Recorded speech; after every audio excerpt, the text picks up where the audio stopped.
Major update on Simon Ekpa. Finland issues 7-day ultimatum after verdict. September 3, 2025. Helsinki, Finland. 2 days after the James Street District Court sentenced BIAFRA Prime Minister Simon Ekpa to 6 years in prison, dramatic developments have emerged in his case. On September 3, 2025, by 4 p.m. local time, the Finnish government and the PJ District Court jointly issued a 7-day ultimatum, demanding that Simon declare his legal stance regarding a possible appeal. The ultimatum has triggered intense debate within legal, political, and activist circles. Observers say this decision could reshape not only Simon's personal fate, but also set a precedent in Finland's legal and political history. The verdict recap. On September 1, 2025, the James Street Court sentenced Simon Ekpa to 6 years imprisonment. The case attracted global attention because of Simon's position as Biafra's prime minister in exile and his influence within diaspora movements.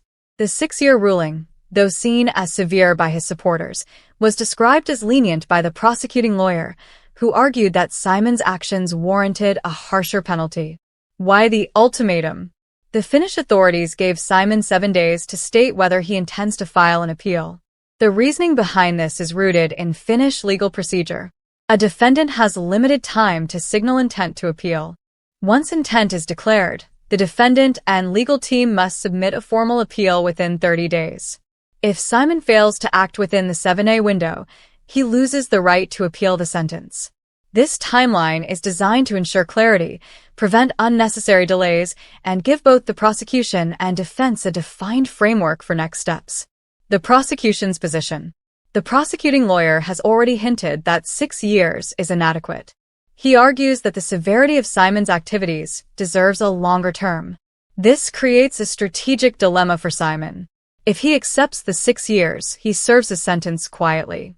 If he files an appeal, he risks the prosecution pushing for a harsher penalty. Thus, the ultimatum forces Simon into a difficult decision: gamble for freedom or risk an even heavier sentence. Requirements for appeal. If Simon chooses to appeal, his lawyer, Mr. Calgary, must submit comprehensive documentation to the appellate court.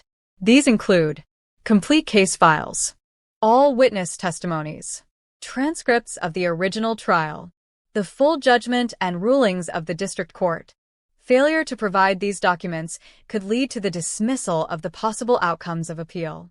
If the appellate court accepts Simon's case, 4 main outcomes are possible: uphold the sentence, maintain the 6 years imposed by the district court, reduce the sentence, cut down the years based on legal arguments, increase the sentence, extend the punishment, as the prosecution is requesting, acquittal or retrial.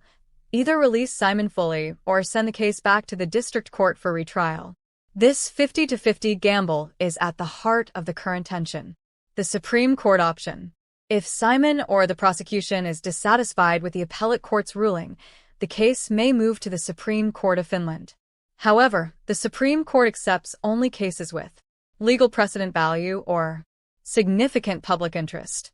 Simon's trial qualifies on both counts, making it highly likely that the Supreme Court would take up the matter if appealed further. Political and international dimensions. Beyond Finland's courtrooms, the case has attracted significant international attention. African human rights activist Dr. David Matsenga has been actively lobbying for Simon, sending letters to the Finnish president, the United Nations, and the African Union. Additionally, members of Simon's movement in the US and Europe have launched campaigns urging global leaders to intervene. These international efforts suggest that Simon's case has moved far beyond a personal legal battle. It has become a geopolitical issue.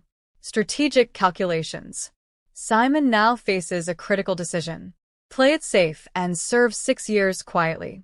Take the risk of appealing, hoping for acquittal or reduced sentencing, while knowing it could be increased.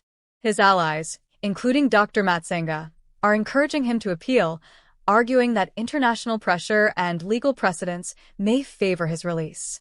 Meanwhile, opponents insist that an appeal might backfire, exposing Simon to longer imprisoned conclusion and outlook. With a 7-day deadline set to expire on Monday, September 8, 2025, all eyes are on Simon Ekpa's next move. His allies, including Dr. Matsenga, are encouraging him to appeal, arguing that international pressure and legal precedents may favor his release. Meanwhile, opponents insist that an appeal might backfire, exposing Simon to longer imprisoned conclusion and outlook. With the 7-day deadline set to expire on Monday, September 8, 2025, all eyes are on Simon Ekpa's next move. His decision will determine whether this case enters a new legal chapter in the appellate court or closes quietly with a 6-year prison term. Either way, the outcome of this case is bound to leave a lasting mark on Finnish jurisprudence and international political discourse. For now, Simon stands at a crossroads, and the world waits to see which path he will choose. Public and diaspora reactions. The news of the ultimatum has stirred heated debate among BIAFRAns across Europe, the United States, and Africa. Vigils, online campaigns, and social media hashtags have surged in the past 48 hours. Some see Simon as a political prisoner, arguing that his case is fueled by international pressure from Nigeria. Others believe the Finnish judiciary is simply following due process. The diaspora community, particularly in the US and Germany, has pledged to fund Simon's legal expenses, vowing not to let him fight alone. Finland's legal precedents. Legal experts in Helsinki note that Simon's case could set a historic precedent. Rarely has Finland's judiciary dealt with a foreign political figure of such prominence. Past cases involving international activists have generally been low-profile, making Simon's trial an unprecedented test of Finnish law. If the appellate or Supreme Courts overturn or modify the sentence, it could establish a benchmark for future cases involving foreign political leaders seeking refuge or operating abroad. Human rights concerns and advocacy. Human rights organizations, including Amnesty International branches in Scandinavia, have expressed concern about Simon's trial. Their main arguments center on fair trial rights under European human rights law, possible political interference from Nigeria, the impact of prolonged detention on Simon's health and mental well-being.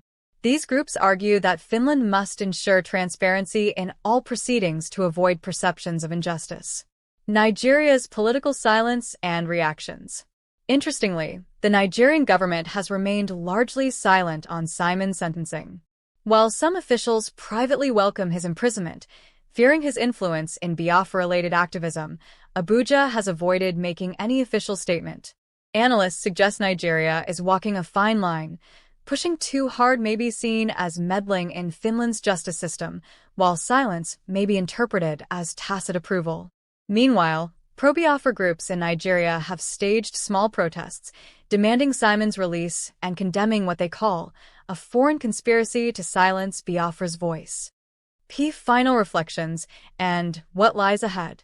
As the countdown to the 7-day ultimatum deadline continues, Simon Ekpa's fate hangs in the balance.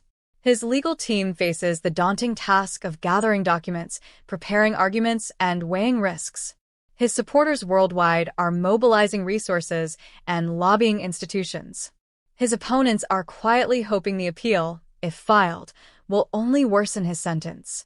Whatever Simon decides, this case is no longer just about one man. It has become a global test of justice, politics, and human rights.